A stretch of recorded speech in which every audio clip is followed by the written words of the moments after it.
Mas mabilis at maagap na mga LGU o local government units, ito raw ang susi sa pagiging handa ng Pilipinas sa anumang sakuna. Pero hanggang ngayon, mahigit kalahati pa rin ang mga LGU ang nagsabing hindi pa sila handa sakaling magkaroon ng panibagong, wag naman po sana, super typhoon gaya ng bagyong Yolanda. May report si PR Kanghel.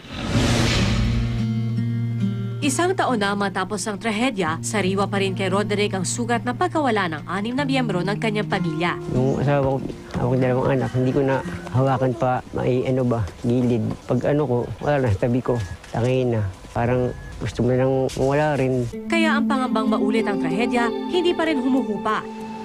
Pero gaano nga ba kahanda ang bansa sakaling mangyari na naman ang isang Yolanda? Sa ginawang pagsusuri ng Commission on Audit o COA matapos ang Yolanda, kulang pa rin daw sa nararapat na kahandaan ang mga local government unit o LGU sa mga paparating na kalamidad. Sa mahigit 1,700 LGU nga sa bansa, 56% ang mababa ang kahandaan, 35% ang medyo handa, samantalang wala ni isa man ang masasabing handang-handa. Sa 76 million pesos na nakalaang pondo para sa disaster management, 33 million pesos lang daw ang gagamit. Kaya ang sinasabi natin is, you are allowed by COA to spend 70% of your contingency fund for disaster preparedness. So gastusin na ninyo. Ang QRF o Quick Response Funds hindi pa nagagamit. Nagagamit po ito pag nandyan na yung bagyo o kaya pagkatapos. Itong taon na to, pwede na po natin gamitin yan sa tinatawag na prepositioning of non-food items. At ang paggastos ng pondo na sana'y nakatutok sa paghanda at pag-iwas sa trahedya, mas nakatuon pa rin daw sa disaster response o pagresponde sa mga sakuna at sa rehabilitasyon.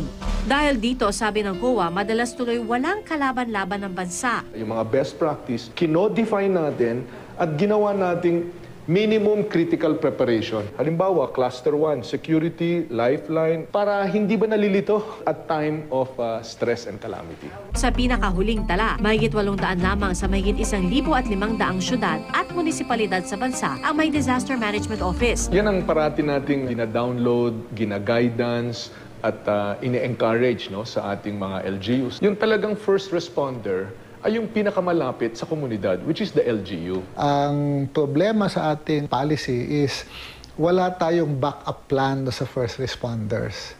So ang nangyari, the national government had to literally take over local government functions. Mahirap mag-transport ng tao, mahirap mag-transport ng supplies. Ang mismong alkalde ng Tacloban alam na hindi na pwede ang dating gawin. Dati noon iniisip lang natin paano natin ilalagay sa safety yung mga tao. Kahit anong LGU, kailangan tanggalin talaga mga tao sa danger zone. Yan, you should not compromise. Pero mahigit 3,000 pamilya pa rin ang kasalukuyang naninirahan sa danger zones. Sana po kung may tutulong ang gobyerno sa amin, sana bilis-bilisan. Ang target na pabahay para sa mga nasalanta, ni wala pa raw sa 1% ang nagagawa. Ang medyo natagalan tayo kasi sa housing kasi kailangan i-identify natin yung suitable sites for settlement. Hindi po pwedeng, maski sana lang pwede magpatayo ng bahay. At ang master plan ng rehabilitasyon ng mga lugar na pinadapa ni Yolanda, dito lamang October 30, inaprubahan ng Pangulo. PR Kanghel, GMA News.